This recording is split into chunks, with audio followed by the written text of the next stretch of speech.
Sir, RBI के policy में policy rate तय करता है, रिटेल इन्फ्लेशन इम्पोर्टेंट फैक्टर है। आप लोगों के आकलन के अनुसार इस महंगाई से लोगों को कब तक राहत मिलने की उम्मीद की जा सकती है, और मुद्रास्फीति के लिहाज से ऐसे कौन से क्षेत्र और चुनौतियां हैं जो आपके लिए चिंता का कारण है? देखिए, मुद्रास्फीति जो है भारत में पिछले साल फरवरी मार्च के बाद बहुत बढ़ गया। जब यूक्रेन में युद्ध शुरू हो गया उस टाइम जो इंटरनेशनल कमोडिटी प्राइसेस है वो सारे कमोडिटी प्राइसेस बहुत ऊपर बढ़ गए। उसके साथ साथ कई फूड आइटम्स जो है जैसा कि व्हीट और एडिबल ऑयल, जो कि वही यूक्रेन और वही सेंट्रल एशियन एरिया से आता है, उस एरिया से आता है, not central Asian area but उस दो क्षेत्र है वो जो आता है, वो सप्लाई चेन में डिसरप्शन हुआ तो इसीलिए प्राइसेस बहुत बढ़ गए और उसका जो इन्फ्लुएंस इंडिया के ऊपर भी आया। लेकिन उसके तुरंत बाद हमने बहुत सारे कार्रवाई शुरू किया है। आपको याद होगा पिछले साल मई में हमने इंटरेस्ट रेट बढ़ाना शुरू किया, तो कई सारे जो स्टेप्स हमने लिया और सरकार की तरफ से भी कई सारे सप्लाई साइड मेजर्स लिए गए। तो आज स्थिति ये है कि इन्फ्लेशन जो है हमारा 5% के नीचे आ गया है। जो लेटेस्ट है वो 4.25% है। तो मतलब मैं समराइज करने जाऊं तो प्राइसेस बढ़ गए थे इंटरनेशनल कमोडिटी प्राइस के लिए, और लोकली भी कुछ सारे, मतलब मान लीजिए कभी वो अनटाइमली अनसीजनल बारिश हो जाता है, उसके कारण भी कभी कभी कुछ वेजिटेबल प्राइसेस बढ़ जाते हैं। लेकिन इतने अनसर्टेनिटी के बीच हमने कई सारे कदम उठाए और इंटरेस्ट रेट हमने बहुत कैलिब्रेटेड मैनर में उसको इंक्रीज किया। गवर्नमेंट के तरफ से भी कुछ सप्लाई साइड मेजर्स, कई सारे मेजर्स लिए गए। आज का जो इन्फ्लेशन है वो 4.25% है और हमारा एस्टिमेट ये है कि इस साल जो एवरेज इन्फ्लेशन है इस साल मतलब 23-24 में जो एवरेज इन्फ्लेशन है, हमारा ये एस्टिमेट है कि वो 5.1 रहेगा। तो इसीलिए इन्फ्लेशन तो कम हुआ है। इन्फ्लेशन एक्सपेक्टेशन जिसको कहते हैं कंज्यूमर्स का और बिजनेसेस का, वो इन्फ्लेशन एक्सपेक्टेशन भी कम हो रहा है। दूसरा सवाल आपने ये पूछा कि कब तक कम हो जाएगा, उसका आंसर मैं ये दूंगा कि इन्फ्लेशन तो कम हो गए, क्योंकि पिछले साल हमारा जो हाईएस्ट रेट था अप्रैल में पिछले साल 7.8% था। अभी इस साल का जो लेटेस्ट इन्फ्लेशन है वो 4.25 आया है और एवरेज जो है इस साल का एवरेज वो 5.1 रहेगा। तो इन्फ्लेशन तक कम हो गया है और हम उसके ऊपर बहुत क्लोजली उसको वॉच कर रहे हैं। जो जो कदम जरूरत होगा वो सब स्टेप्स हम लेते रहेंगे। ये मैंने मॉनेटरी पॉलिसी स्टेटमेंट में भी मैंने एक्सप्लेन किया था। वो जितने सारे स्टेप्स जरूरत है वो स्टेप्स हम लेते रहेंगे। और कब तक खत्म हो जाएगा, मतलब कब तक और भी कम होगा, मतलब क्वेश्चन आप ये पूछना चाहिए कि कब तक और कम होगा, क्योंकि इन्फ्लेशन तक कम हुआ है लेकिन कब तक और कम होगा। इस साल का एवरेज 5.1, आगे जाके वो 5.1 को 4% तक लाने के लिए हम कोशिश करते रहेंगे। एक एक्सपेक्टेशन भी है सर कि महंगाई ऊंची है, लोगों के बीच में लगता है कि चीजें महंगी हैं, खासकर फूड आइटम्स को लेकर के। तो एक्सपेक्टेशंस के बारे में आप लोग क्या सोचते हो, उसमें भी कम उनके चेंजेस आएगा? देखिए, प्राइसेस तो कम हो गए हैं, फूड प्राइसेस में बहुत कम हो गए हैं। आप देखिए, ओपन मार्केट रिलीज भी गवर्नमेंट एफसीआई के तरफ से करते रहे हैं। व्हीट हो, चावल हो, गेहूं हो, ओपन मार्केट रिलीज करते रहे हैं। कई सारे कस्टम्स ड्यूटी में भी एडजस्टमेंट किया गया है और हमारा मॉनेटरी पॉलिसी में हमने रेट एक्शन लिया है। तो इसीलिए फूड प्राइसेस जो है, पिछले जो डेटा आया उसमें तो फूड प्राइसेस में, फूड इन्फ्लेशन जिसको कहते हैं, उसमें तो बहुत सुधार आया है। तो कोई ऐसा सेक्टर्स है जो सर आपको लग रहा है कि नियर टर्म में वो हमारे लिए चैलेंजेस होगा, आप लोग के लिए चैलेंजेस होगा इन्फ्लेशन के लिहाज से? चैलेंज ये रहेगा, 2 या 3 चैलेंज। एक तो है इंटरनेशनल अनसर्टेनिटी, जो वॉर के कारण जो अनसर्टेनिटी, मतलब इंटरनेशनली जो अभी अनसर्टेनिटी है, जियोपॉलिटिकल टेंशन जो कह रहे हैं जिसको, वो तो अभी कंटिन्यू कर रहा है, वो खत्म नहीं हुआ। उसका क्या फॉल आउट होगा, क्या स्पिल ओवर होगा बाकी देशों को, वो तो सिर्फ समय पे पता चलेगा कैसा वो इवॉल्व हो रहा है। बाकी जो अनसर्टेनिटी है वो एक तो है नॉर्मल मॉनसून है, लेकिन एक एल नीनो सिंड्रोम का जो है फोरकास्ट भी है। वो कितने हद तक एल नीनो सीवियर होता है उसको देखना पड़ेगा। और मेनली वेदर रिलेटेड इवेंट्स जिसका कि असर हमेशा वेजिटेबल प्राइसेस के ऊपर बहुत रहता है। तो ये सारे अनसर्टेनिटीज है और उसके साथ हमको डील करना पड़ेगा।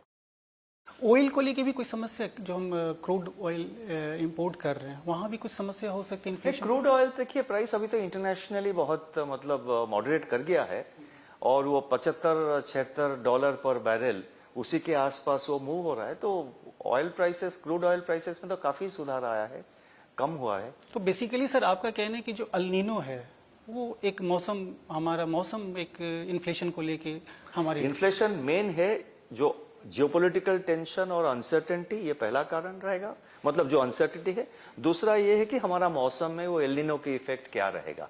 ये दो प्राइमरी रीजंस है जिसके कारण कि इन्फ्लेशन के ऊपर इनका असर क्या होता है उसको देखना पड़ेगा। राइट सर, इसी से जुड़ा दूसरा सवाल है कि एमपीसी ने सर महंगाई को आप लोगों ने काबू में लाने के लिए पिछले साल मई से लगभग 2.5% रेपो रेट को ये बढ़ाया है।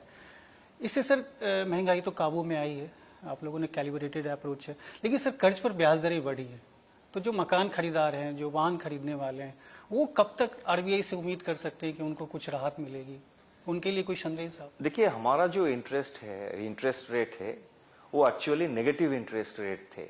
कोविड के टाइम में हमने इंटरेस्ट रेट कम करके 4% कर दिए थे और आपका इन्फ्लेशन 5% था पहले, फिर बढ़ के 6% हो गया। तो जब आपका पॉलिसी रेट 4% है और आपका जो इन्फ्लेशन 5.5-6% के पास है, आसपास है, तो जो इंटरेस्ट रेट एक्चुअली ये है वो है नेगेटिव इंटरेस्ट रेट। और जो नेगेटिव इंटरेस्ट रेट है वो ज्यादा दिन चलेगा तो उसका असर फाइनेंशियल सेक्टर के ऊपर मीडियम और लॉन्ग टर्म में बहुत नेगेटिव रहेगा। तो इसीलिए इंटरेस्ट रेट जो है हमेशा पॉजिटिव रहना चाहिए। पॉजिटिव मतलब जो इंटरेस्ट रेट है वो मतलब इन्फ्लेशन के ऊपर रहना चाहिए। मतलब अभी जो मान लीजिए हमारा एक्सपेक्टेशन इस साल ये है कि एवरेज जो है इस साल का 5.1% रहेगा, या फोर्थ क्वार्टर में हमने कहा है शायद 5.2% रहेगा, और या 5.1% हमने कहा है इस साल का फोर्थ क्वार्टर में। और इंटरेस्ट रेट अभी जो है 6.5% है। तो पॉजिटिव इंटरेस्ट रेट है 1.3 या 1.4% जो पॉजिटिव इंटरेस्ट रेट है। किसी भी अर्थव्यवस्था का लॉन्ग टर्म हेल्थ के लिए इंटरेस्ट रेट हमेशा पॉजिटिव रहना चाहिए। हमारा इंटरेस्ट रेट सिर्फ भारत में नहीं, सारे देशों में, सारे इकोनॉमी में नेगेटिव इंटरेस्ट रेट के तरफ सारे सेंट्रल बैंक्स बढ़ गए थे, क्योंकि वो कोविड की महामारी के टाइम पे और उसके बाद जो असर रहा फाइनेंशियल सेक्टर, उस टाइम इकोनॉमी को लिक्विडिटी सपोर्ट देने के लिए लोगों के पास, छोटे छोटे बिजनेसेस के पास लिक्विडिटी हो, कम ब्याज में उनको पैसा मिले ताकि बिजनेस एक्टिविटी चलता रहे। इसीलिए सारे सेंट्रल बैंक्स आप मान लीजिए नेगेटिव इंटरेस्ट रेट के तरफ बढ़ते चले गए। लेकिन अभी जो देखेंगे दुनिया भर के सेंट्रल बैंक्स इंटरेस्ट रेट बढ़ा रहे हैं, क्योंकि इंटरेस्ट रेट पॉजिटिव होना चाहिए। तो जब इंटरेस्ट रेट सेंट्रल बैंक के तरफ से बढ़ा रहे हैं, एक्चुअल जो कंज्यूमर के लिए इंटरेस्ट रेट है वो भी तो बढ़ेगा। और कंज्यूमर के पॉइंट ऑफ व्यू से अगर आप देखना चाहेंगे, जो कंज्यूमर या बैंकिंग सेक्टर का जो कस्टमर है, जो लोन भी लेते हैं, हमको मन में ये भी रखना चाहिए कि देखिए इन्फ्लेशन जब मान लीजिए अभी तो कम हो गया है, लेकिन उससे पहले तो 6% के ऊपर था इंटरेस्ट रेट हमारा इन्फ्लेशन। मान लीजिए इन्फ्लेशन हमारा 6% है और आपने ब्याज लिया है वही 6% के आसपास, तो बैंकों को रिटर्न नहीं मिल रहा है और बैंक को जो डिपॉजिटर्स है उनको कैसे सर्विस करेंगे। तो इसीलिए ये सब जो चीजें हैं, इसके बारे में मैं सिर्फ यही कहना चाहता हूं कि इंटरेस्ट रेट जो है वो इन्फ्लेशन के साथ साथ चलता है। आपका जब इन्फ्लेशन रेट काबू में आ जाएगा, ड्यूरेबली, जो जिसको हम कह रहे हैं कि ड्यूरेबल मॉडरेशन इन इन्फ्लेशन, मतलब ड्यूरेबल, हम जब ये सोच मान लेंगे कि अभी इंटरेस्ट रेट जो है वो 4% के आसपास रहेगा कंटिन्यूइंग बेसिस पे, तो अब इंटरेस्ट रेट कम होना कम हो सकता है। तो इसीलिए इन्फ्लेशन और इंटरेस्ट रेट दोनों को इकट्ठे एनालाइज करना चाहिए। मतलब सर अगर इन्फ्लेशन कम होता है तो उम्मीद की जा सकती है कि ब्याज दर भी घटेगा? नहीं, उसके बारे में मैं अभी कोई जिक्र नहीं करूंगा, क्योंकि इन्फ्लेशन जब कम होंगे तब सोचेंगे उसके बारे में। अभी तो ऐसा कोई मतलब सोच नहीं है। अगर सर ग्रोथ की बात करते हैं, आप आरबीआई ने 6.5% 2023-24 में अनुमान जताया। अभी एसबीआई रिसर्च की सर अभी रिसेंटली रिपोर्ट है, उसमें कहा गया कि 2000 के नोट जो वापस लिए जा रहे हैं उससे कंजप्शन बढ़ेगा और जब कंजप्शन बढ़ेगा तो जो हमारा जीडीपी ग्रोथ है वो 6.45% से ऊपर जा सकता है। क्या आरबीआई भी सर ये मान रहा है कि 2000 के नोट वापस लेने से ग्रोथ ऊपर जाएगी? नहीं, स्पेसिफिकली जो 2000 रुपया नोट के बारे में डिसीजन लिया गया, उसके साथ जब फैसला लिया गया, उसके मतलब उसका ग्रोथ के साथ कोई संबंध नहीं था। फैसला का जो कारण है मैंने अलग से एक्सप्लेन किए, हम लोग कर चुके हैं आरबीआई की तरफ से, और मैंने खुद भी मीडिया को ऑन कैमरा एक्सप्लेन किया था। वो दूसरे कारण के लिए, ग्रोथ के साथ उसका कोई संबंध नहीं था। इसका जो कॉन्सिक्वेंसेस होगा वो तो आगे जाके पता लगेगा।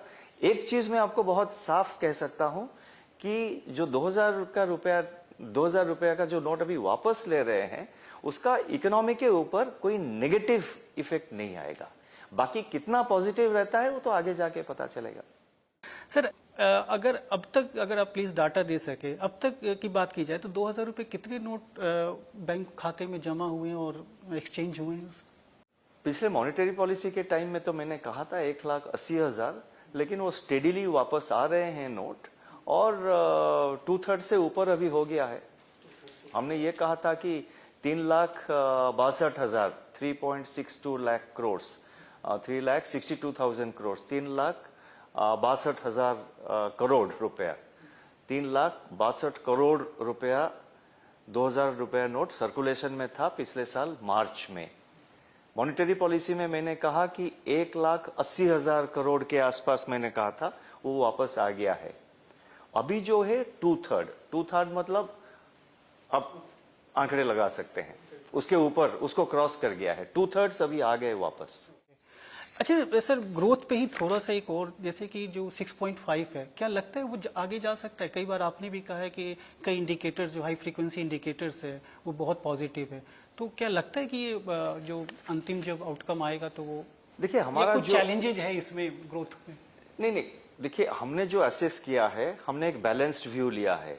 किसी स्थिति पे आप जब प्रोजेक्शंस करते हैं, जब एस्टिमेट करते हैं, कुछ प्लसेस, कुछ अपसाइड्स रहते हैं, कुछ डाउनसाइड्स रहते हैं।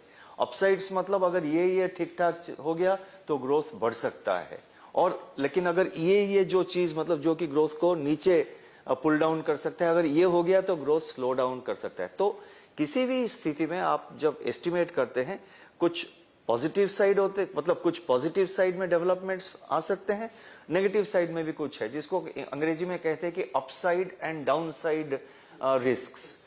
तो ये सब मिला के हमने एक बैलेंस्ड कॉल लिया है, जिसमें कि हमारा एस्टिमेट ये है कि इस साल का ग्रोथ जो है भारत के लिए 6.5 रहेगा, और हम उसके बारे में काफी ऑप्टिमिस्टिक हैं। विकसित देशों में जो सर बैंकिंग संकट सामने आया है, उसको देखते हुए भारत के वित्तीय संस्थान कितने मजबूत हैं? आरबीआई ने इस दिशा में क्या कदम उठाए उनकी मजबूती के लिए? इसे हमारा जो अर्थव्यवस्था है, जिसमें फाइनेंशियल सेक्टर कहते हैं, जो बैंकिंग सेक्टर जो है उसका एक मतलब एक मेन पार्ट है फाइनेंशियल सेक्टर। भारत का बैंकिंग सेक्टर अभी बहुत स्टेबल, रेसिलिएंट और हेल्दी है। ये मैंने पहले भी मीडिया में कह चुका हूं, और उसका ये कारण है कि पिछले कई सालों से हमने हमारा जो रेगुलेशन है बैंकिंग सेक्टर रिलेटेड जो रेगुलेशन है, जो सुपरवाइजरी मेथड से आरबीआई का जो सुपरविजन है, और बैंकों ने खुद भी कई सारे कदम लिए गए। तो ये सब का इफेक्ट ये है कि अभी हमारा जो बैंकिंग सेक्टर है बहुत स्टेबल है। अब किसी भी पैरामीटर ले लीजिए, ग्रॉस एनपीए, वो पिछले जो डेटा रिलीज हुआ था उसमें 4.4 कहा गया था, 4.4। हमारा एक्सपेक्टेशन ये है कि आगे जाके जो वो मार्च एंड तक, वो डाटा दिसंबर एंड तक था, मार्च एंड का डेटा अभी हम थोड़ी दिन में रिलीज करने जा रहे हैं, वो और भी कम होने की एक्सपेक्टेशन है। तो एनपीए लेवल आप देखिए, या बैंकों का कैपिटल एडिक्वेसी देखिए, जो भी आप पैरामीटर लेंगे, हमारे जो बैंकिंग सेक्टर है वो बहुत हेल्दी और रेसिलिएंट है। और अभी जो डेवलपमेंट्स हो गए, मान लीजिए यूरोप में एक बहुत बड़ा बैंक का फेलियर हो गया, यूएसए में भी 3-4 बैंकों का फेलियर हो गया, उसका असर हिंदुस्तान के, हमारे भारत के जो बैंकिंग सेक्टर, उसके ऊपर उसका कोई असर नहीं रहा, और हमारा बैंकिंग सेक्टर जो है अभी बहुत रेसिलिएंट है।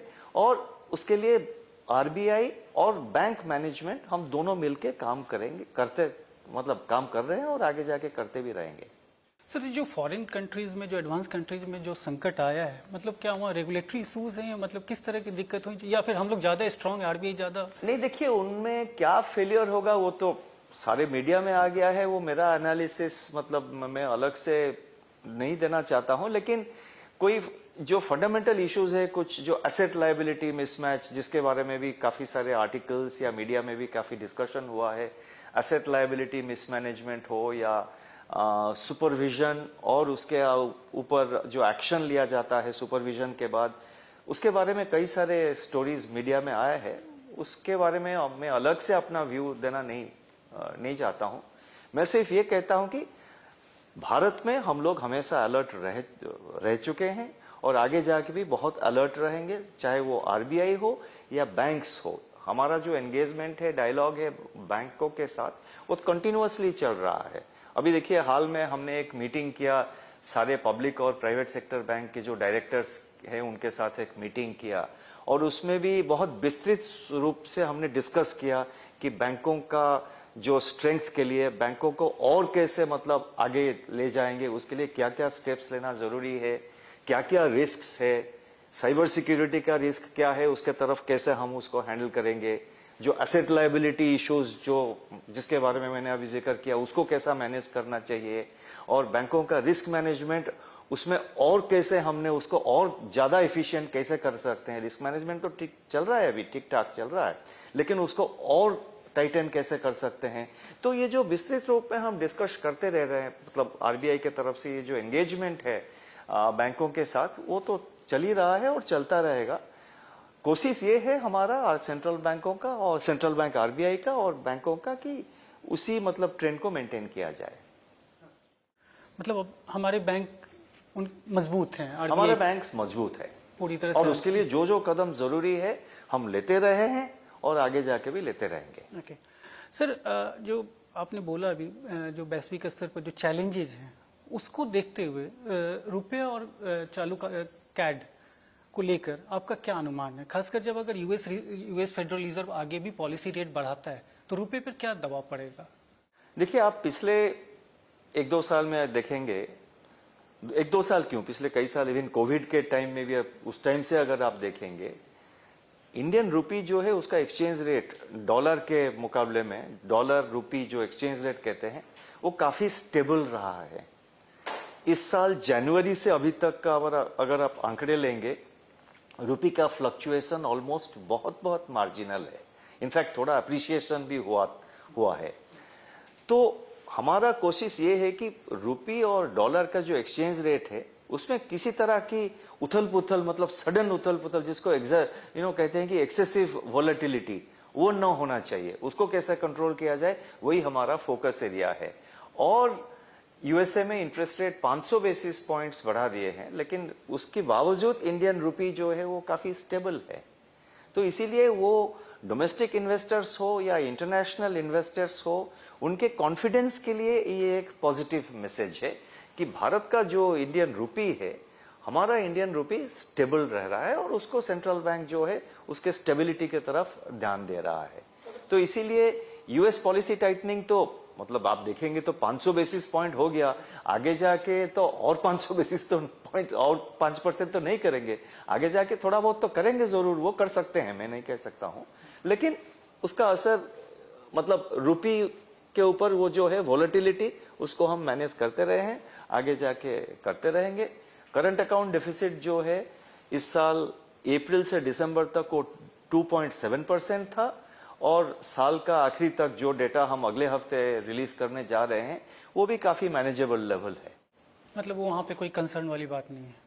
नहीं, अंडर कंट्रोल है वो। अगर एक्सपोर्टिंग और एक्सपेक्टेशन ये है कि इस साल भी 23-24 में भी हमारा जो करंट अकाउंट डेफिसिट है वो मतलब इट इज, मैंने अंग्रेजी में कहा था कि एमिनेंटली मैनेजेबल।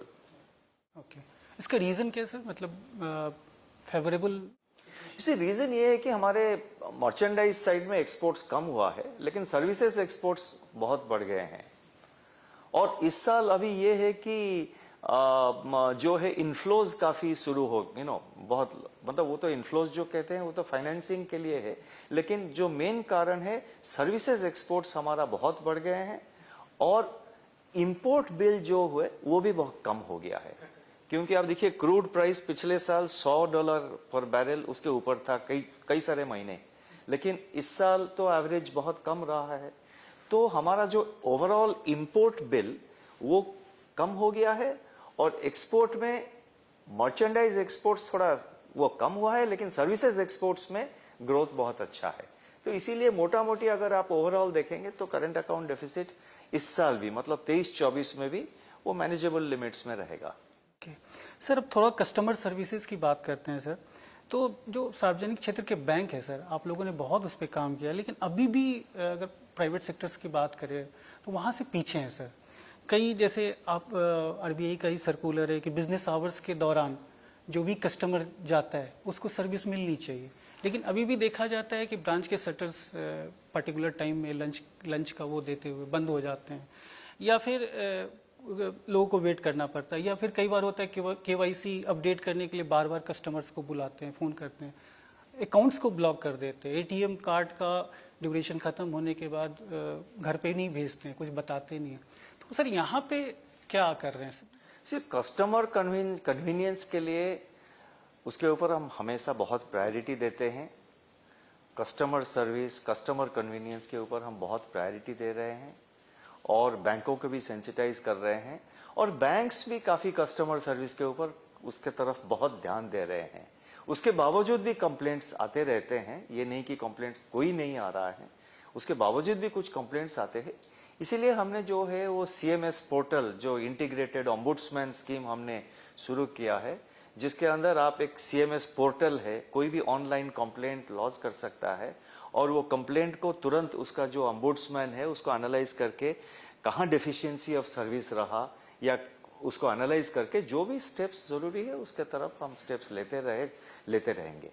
सर जो आपने कहा ये इसको हर ब्रांच के लेवल पे इसको एडवर्टाइज क्यों नहीं किया जाता? हर ब्रांच में अगर लग जाए कि आपको ऑनलाइन कोई भी प्रॉब्लम्स है। देखिए, बैंक का जो मैनेजमेंट है, ब्रांच लेवल में क्या कम्युनिकेशन रहेगा वो तो बैंक्स फैसला करते हैं, लेकिन हम बैंकों को बार बार ये सेंसिटाइज करते जा रहे हैं कि आप कस्टमर सर्विस के ऊपर कोई भी बैंक का जो रेपुटेशन है, मैंने हाल में जो स्पीच भी दिया था सब बैंकों के डायरेक्टर्स, उसमें भी मैंने एम्फसाइज किया है कि कस्टमर सर्विस बहुत, और बार बार हम ये कहते रहे हैं कि कस्टमर सर्विस जो है वो बैंक का क्वालिटी ऑफ गवर्नेंस के ऊपर रिफ्लेक्ट करता है। इसीलिए बैंक्स कस्टमर ग्रीवेंस जो रिड्रेस है उसके तरफ ध्यान देना जरूरी है, और बैंक्स भी दे रहे हैं, ऐसा नहीं कि वो नहीं दे रहे हैं।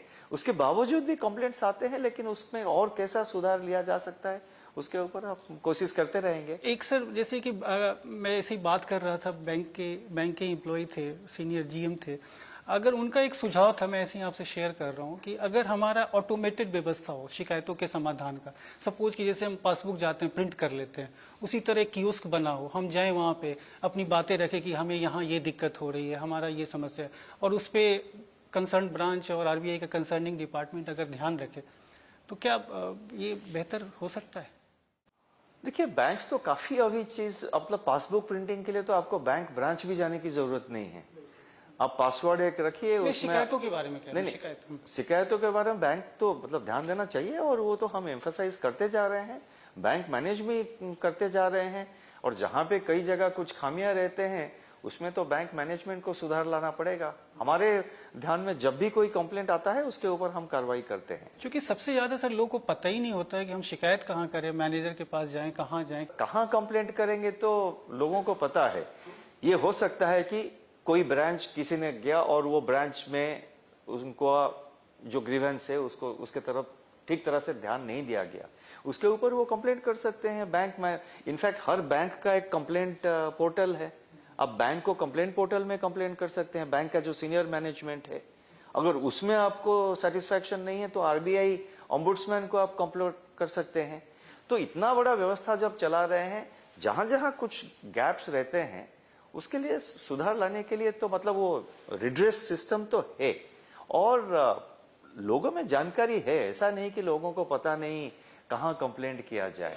हम तो बार बार एडवर्टाइजमेंट करते रहे हैं, टेलीविजन हो या प्रिंट मीडिया हो, न्यूज़पेपर्स हो, और इंग्लिश न्यूज़पेपर नहीं, हम हिंदी और जितने सारे रीजनल लैंग्वेजेस है, सारे अखबारों में, टेलीविजन में, रेडियो चैनल में, एफएम चैनल में हम तो बहुत सारे मतलब एडवर्टाइजमेंट करते रहे हैं कि भाई कस्टमर ग्रीवेंस के बारे में या कैसा, कहाँ कंप्लेंट दे, कैसा इसको डील किया जाए, उसके बारे में तो हम ये कैंपेन जो है, अवेयरनेस कैंपेन, हम तो कर ही रहे हैं। नहीं, वो आरबीआई उस पर बहुत काम कर रहा है। ब्रांच के लेवल पे थोड़ा सा नीचे के एम्प्लॉयज वहाँ थोड़ा सेंसिटाइज करने की जरूरत है।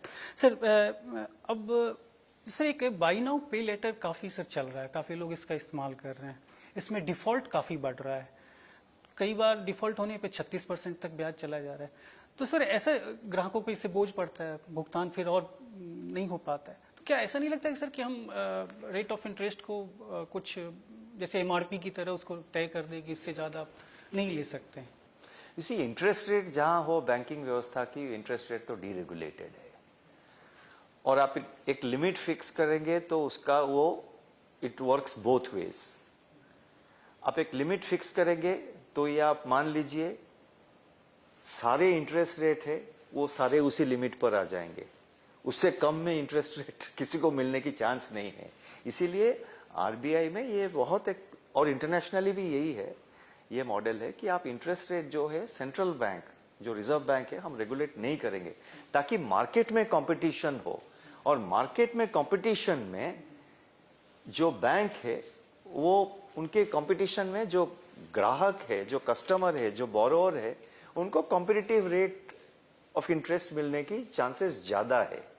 मैंने जब कहा कि आप इंटरेस्ट रेट फिक्स कर देते हैं, मतलब हमने मान लीजिए हमने फिक्स कर दिया कि इंटरेस्ट रेट 20% है या 10% है, ऐसा कुछ फिक्स कर लिया, तो ये मान के चलिए कि सारे इंटरेस्ट रेट 20% हो जाएंगे। लेकिन अदर साइड ये है कि 20% के ऊपर नहीं जाएंगे, वो भी हो सकता है, लेकिन ये जरूर होगा कि सारे इंटरेस्ट रेट 20% तक पहुंच जाएंगे। तो इसीलिए इंटरेस्ट रेट जो है डीरेगुलेटेड है मार्केट कंपटीशन में।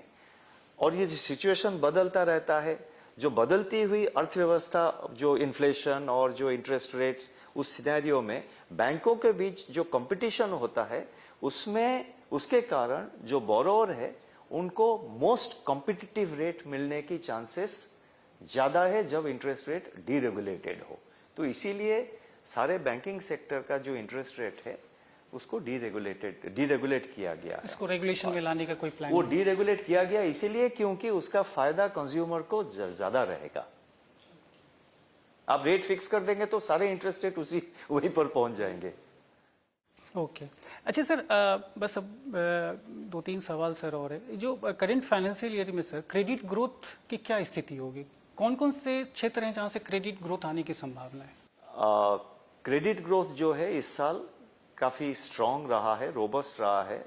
अभी तक 16% के आसपास जो है credit growth, bank credit growth, वो बढ़ता रहा है। ईयर ऑन ईयर अगर पिछले साल के हिसाब से आप कंपेयर करते रहेंगे तो 16% इंक्रीज हुआ है।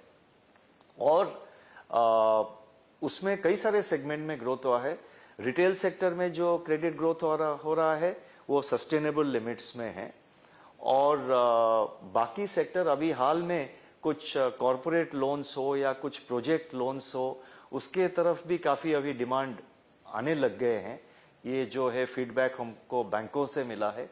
तो इसीलिए क्रेडिट ग्रोथ जो है वो अभी धीरे धीरे ब्रॉड बेस्ड हो रहा है। ऐसा नहीं कि किसी एक सेक्टर में सिर्फ क्रेडिट ग्रोथ हो रहा है, वो एक्चुअली धीरे धीरे ब्रॉड बेस्ड हो रहा है।